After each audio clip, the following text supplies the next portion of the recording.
નમસ્કાર વિદ્યાર્થી મિત્રો આજે આપણે આ વિડીયોની અંદર ધોરણ 8 વિષય ગુજરાતી સ્વ અધ્યયન પોથીનો પાઠ નંબર 20 બહેનનો પત્રની વાત કરવાના છીએ। તો અહીંયા ધોરણ 8ના ગુજરાતીનું પાઠ નંબર 20નું સંપૂર્ણ આ રીતનું સોલ્યુશન છે। મિત્રો આવા જ સોલ્યુશન મેળવવા માટે આપણી ચેનલને સબસ્ક્રાઈબ કરો અને આ વિડીયો તમારા મિત્રો સાથે શેર કરો। બીજું કે મિત્રો આપણી યુટ્યુબ ચેનલ પર ધોરણ 8ના સ્વ અધ્યયન પોથીના દરેક વિષયના સોલ્યુશન મૂકેલા છે, જે તમને મારી યુટ્યુબ ચેનલના પ્લેલિસ્ટમાંથી મળી જશે। તો શરૂ કરીએ ધોરણ 8 વિષય ગુજરાતી સ્વ અધ્યયન પોથીનો પાઠ નંબર 20। પ્રશ્ન પહેલો, નીચેના પ્રશ્નના ઉત્તર લખો। એમાં પહેલું, એક પક્ષી બીજા પક્ષીને પત્ર લખે તો કેવો લખે, કલ્પના કરીને લખો। તો કોયલબેન, ગીર નિવાસ, તારીખ 22/1/22।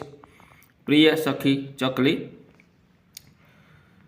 કેમ છે બેન, મજામાં ને? તારો પત્ર મળ્યો, વાંચીને ખૂબ જ આનંદ થયો કે તું ગીર આવવા માગે છે। હું ખુશ છું ને દુઃખી પણ, કેમ કે તારો અહીં આવવાનો મને આનંદ છે। હવે ગીરનું જંગલ પહેલાં જેવું રહ્યું નથી। હવે અહીં ઘટાદાર વૃક્ષો રહ્યા નથી। લોકો પોતાના સ્વાર્થ માટે જંગલનો નાશ કરી રહ્યા છે। મને મારી કે તારી ચિંતા નથી, પણ આપણા ભવિષ્યની ચિંતા છે। આપણી આવનારી પેઢીને રહેવા માટે ઝાડ મળશે કે નહીં એ બધું જવા દે, બસ વહેલી મને મળવા આવજે। ચકા કાકા ને ચકી કાકીને મારી યાદી આપજે। લીતિન, તારી પ્રિય સખી કોયલ। તો આ રીતનો મિત્રો તમે પત્ર લખી શકો છો। ત્યાર પછી બીજું આવે છે, નીચે તમને મનપસંદ વૃક્ષનું ચિત્ર ચોંટાડીને તે વૃક્ષ આપણને કેવી રીતે ઉપયોગી થાય છે તે લખો। તો અહીં આપણે આંબાના ઝાડનું ચિત્ર છે, કેસર કેરીનું ઝાડ, તો આપણે એના વિશે લખવાનું છે। આંબો એટલે કેરીનું ઝાડ। પાકેલી કેરી મોટા ભાગના લોકોને પ્રિય હોય છે।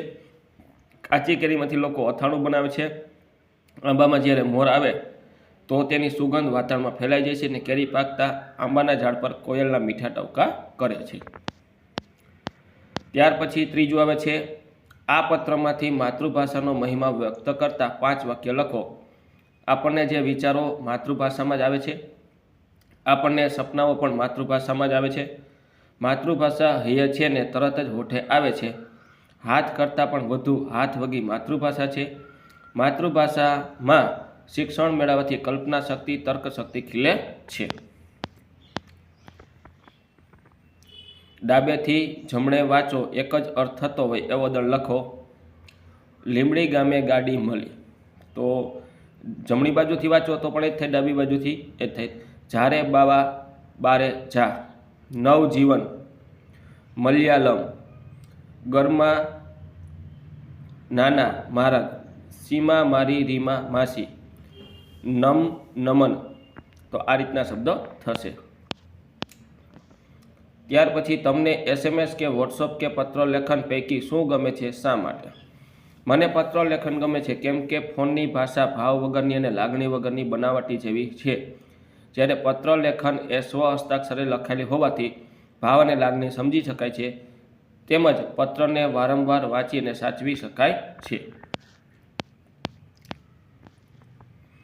નીચેના શબ્દોને શબ્દકોશના ક્રમમાં ગોઠવો। વૃક્ષ, વસંત, વાતાવરણ, વસ્તી, વધામણી। તો વધામણી, વસ્તી, વસંત, વાતાવરણ ને વૃક્ષ। અરવ, અનાયા, અનન્યા, આગગાડી, અજગર। તો અજગર, અનન્યા, અનાયા, અરવ, આગગાડી। સમણું, શરત, શારદા, શરદ અને શરણાઈ। તો સમણું, શરણાઈ, શરત, શરદ અને શારદા। ત્યાર પછી પ્રશ્ન 3 આવે છે, તમારી દિનચર્યા લખો। હું રોજ સવારે નિયમિત રીતે 7 વાગ્યે જાગી જાઉં છું। નિયમિત ક્રમ પતાવી થોડી કસરત કરું છું। ત્યારબાદ ચા નાસ્તો કરી થોડું વાંચન કરું છું। 10:30 વાગ્યે હું તૈયાર થઈને શાળાએ જાઉં છું। હું રોજ રાત્રે 10 વાગ્યે સૂઈ જાઉં છું।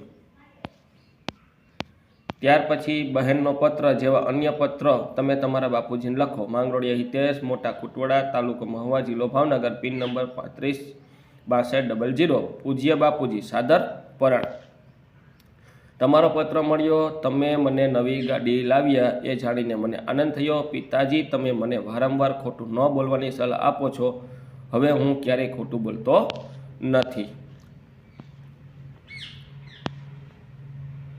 હવે ઘરે લેસન ન થયું હોય અને મને તેની સજા રૂપે વધારે વાર લખવાનું આવે તો હું એને સજા રૂપે વધારે વાર લખી લઉં છું, પરંતુ ક્યારેક ખોટા બહાના નથી બતાવતો ને હવે તો હું નિડરતાથી જ જે સત્ય હોય તે જ બોલું છું.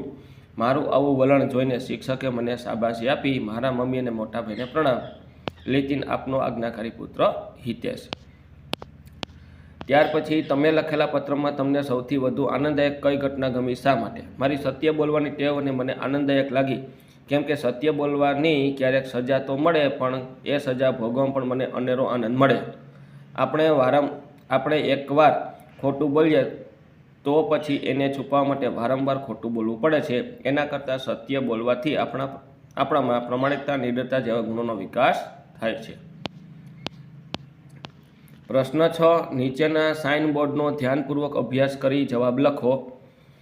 તો અહીંયા આપણે આપ્યું છે એક બોર્ડ, અનાયા સ્ક્રીન પ્રિન્ટર, બરાબર. તો આ રીતનું સાઇન બોર્ડ છે. મોબાઈલ નંબર એ જે બનાવે છે એ બધી વસ્તુ લખી છે, એનું એડ્રેસ લખ્યું છે. તો અહીંયા આપણને જે પ્રશ્ન પૂછ્યા છે આપણે એના જવાબ લખીએ. ઉપરોક્ત સાઇન બોર્ડમાં ઉલ્લેખ થયેલા બધા શબ્દો પૈકી ગુજરાતી અને અંગ્રેજી શબ્દની યાદી બનાવો. ગુજરાતી શબ્દો અમારે ત્યાં લગ્ન, કંકોત્રી, સંતોષકારક કામ કરી આપવામાં આવશે, બરાબર, સામે, અને માત્ર રૂપિયા લખ્યા છે. અંગ્રેજી શબ્દો flex banner, visiting card, pamphlet, lesson diary, colour xerox, colour printer અને સ્ક્રીન પ્રિન્ટર્સ. તો આ રીતના એના અંગ્રેજી શબ્દ છે. નીચેના શબ્દ વૃક્ષમાંથી સમાનાર્થ શબ્દની જોડી બનાવી લખો. તો જગત એટલે દુનિયા, સ્વપ્ન એટલે સપનું, વંદન એટલે પ્રણામ, ઝાડ એટલે વૃક્ષ, ખજાનો એટલે ભંડાર, પંખી એટલે પક્ષી અને ખુશ એટલે રાજી. તો મિત્રો, આ તો આપણું ધોરણ 8 વિષય ગુજરાતી સ્વાધ્યાય પોથીના પાઠ નંબર 20નું સંપૂર્ણ સોલ્યુશન. આવા જ સોલ્યુશન મેળવવા માટે આપણી ચેનલને સબસ્ક્રાઈબ કરો અને આ વિડીયો તમારા મિત્રો સાથે શેર કરો. બીજું કે મિત્રો, આપણી યુટ્યુબ ચેનલ પર ધોરણ 8ના સ્વાધ્યાય પોથીના દરેક વિષયના સોલ્યુશન મૂકેલા છે, જે તમને મારી યુટ્યુબ ચેનલના પ્લેલિસ્ટમાંથી મળી જશે.